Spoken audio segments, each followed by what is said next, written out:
What happens when a storied franchise forgets how to compete? When the sweaters carry history but the hearts wearing them seem disconnected? Tuesday night's 5-2 dismantling at the hands of the Ottawa Senators wasn't just another loss on the schedule, it was a mirror held up to the Montreal Canadiens' face, reflecting something deeply unsettling.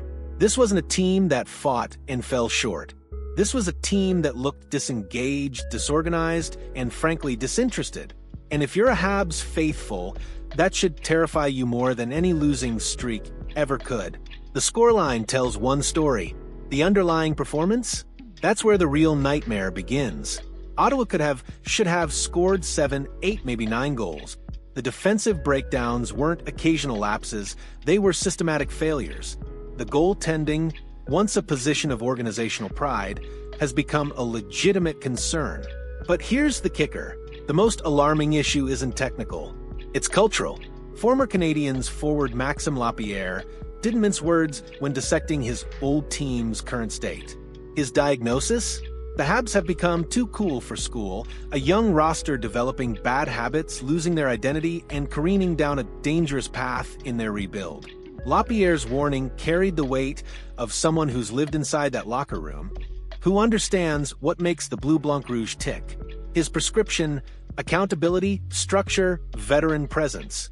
His cautionary tale: the Buffalo Sabres, a franchise that spent over a decade trapped in rebuild purgatory, unable to escape the quicksand of poor culture.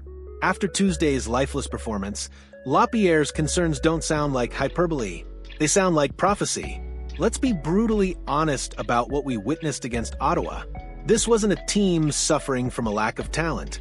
This was a team suffering from a lack of urgency. The Senators, sitting below Montreal in the standings, played with more desperation, more cohesion, more identity than the Canadiens could muster. When a rebuilding team loses, that's expected. When a rebuilding team loses without competing, that's a crisis. The Canadiens' youth movement was supposed to inject energy, speed, and hunger into the organization. Instead, what's emerging is a group that seems comfortable with mediocrity, a roster that hasn't learned what it means to wear that CH crest with the weight it demands. Young players need guidance. They need examples. They need veterans who show them, through action, not words, what professional standards look like. Right now, Montreal's locker room appears to lack those voices. The result? A team drifting without an anchor, talented but toothless, skilled but soft. Here's where things get interesting. Across the continent in Vancouver, there's a 30-year-old winger who embodies everything the Canadiens currently lack. Kiefer Sherwood isn't a superstar. He's not going to lead your team in scoring or make highlight reel plays every night. But what he'll do is show up, every single shift, every single game, with a level of intensity and commitment that's become rare in today's NHL. Sherwood's reputation was built on grit, aggression, and relentless effort long before he developed into a legitimate offensive contributor. He's the kind of player who makes his teammates uncomfortable when they're not matching his work rate.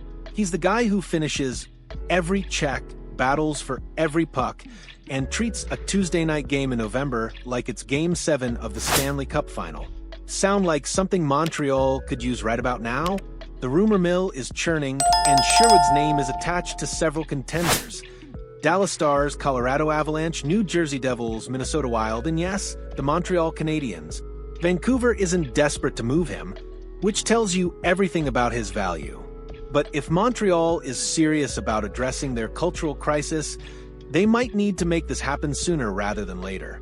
At $1.5 million for the remainder of this season, Sherwood represents exceptional value. He's not a rental, he's a statement. He's the kind of acquisition that sends a message to your locker room. This is what we expect. This is our standard. Here's the million-dollar question, or perhaps the first-round pick question. What's the appropriate price for a player who might not transform your statistics, but could revolutionize your culture? General Manager Kent Hughes faces a delicate balancing act. Overpay, and you've mortgaged future assets for a middle six winger. Underpay, and Vancouver laughs and moves on to one of the 4 other interested teams. But there's a third consideration that's harder to quantify. What's the cost of not addressing this cultural rot?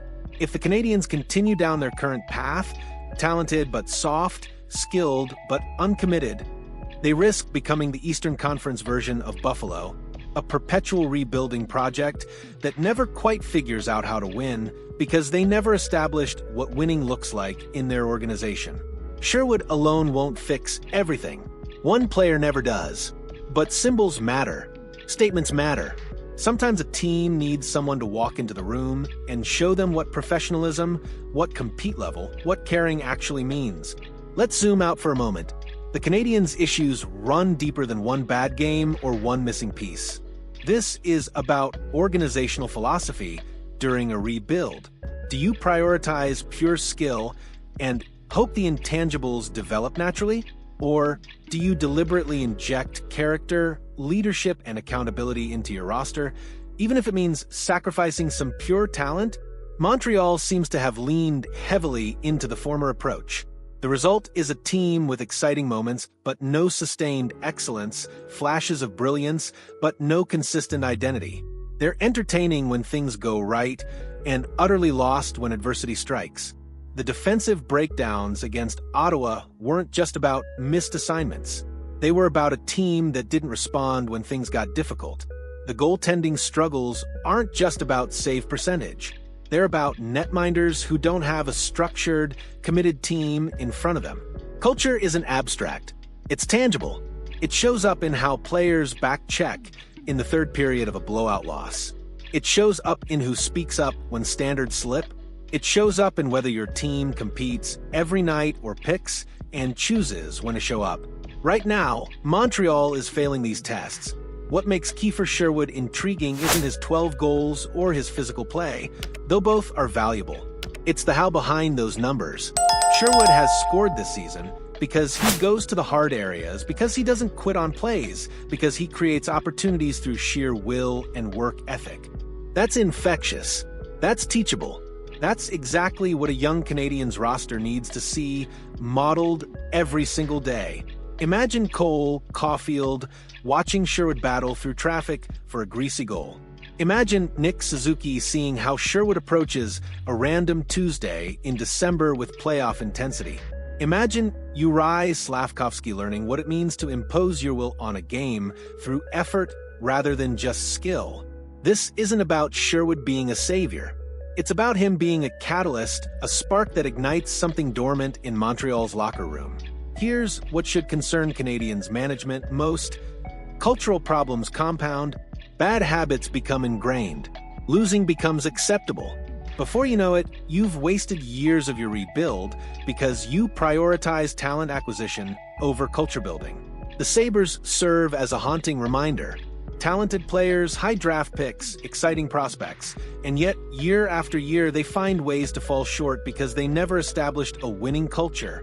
They never figured out what it takes to transition from rebuilding to competing. Montreal is at a crossroads. They can continue their current path, hoping maturity and time solve their cultural issues. Or they can be proactive, making moves that prioritize character and compete level alongside skill. A Sherwood acquisition wouldn't be about this season's playoff race. The Canadiens aren't contenders yet. It would be about establishing standards, about showing your young core what professionalism looks like, about refusing to accept mediocrity as your identity. Tuesday's loss to Ottawa was embarrassing, but embarrassment can be a teacher if you're willing to learn. The question facing Kent Hughes and the Canadiens front office is simple. Are we building a team, or are we just collecting talent? Because right now, Montreal looks like a collection of skilled individuals who haven't figured out how to become a team. They lack identity, they lack edge, they lack the kind of players who make everyone around them better through sheer force of will and example. Kiefer Sherwood represents one potential solution. Not the only solution, but a meaningful one. At $1.5 million, he's affordable. At 30 years old, he's experienced. And most importantly, he plays the game the right way every single night. The Canadiens don't just need defensemen or goal scorers right now. They need identity. They need players who understand that the CH on their chest carries weight, history, and expectation. They need someone to show their talented youngsters that skill, without compete level, is just wasted potential. This isn't about one trade fixing everything. It's about the Canadiens deciding who they want to be. Do they want to be the team that's too cool for school, talented but soft, exciting but inconsistent? Or do they want to be the team that competes every night, that plays with pride, that builds a culture worthy of their storied history? The answer to that question will determine whether this rebuild ends in triumph or becomes another cautionary tale of wasted potential. What do you think? Is a player like Kiefer Sherwood the missing piece to Montreal's cultural puzzle? Or do the Canadiens need something more fundamental change?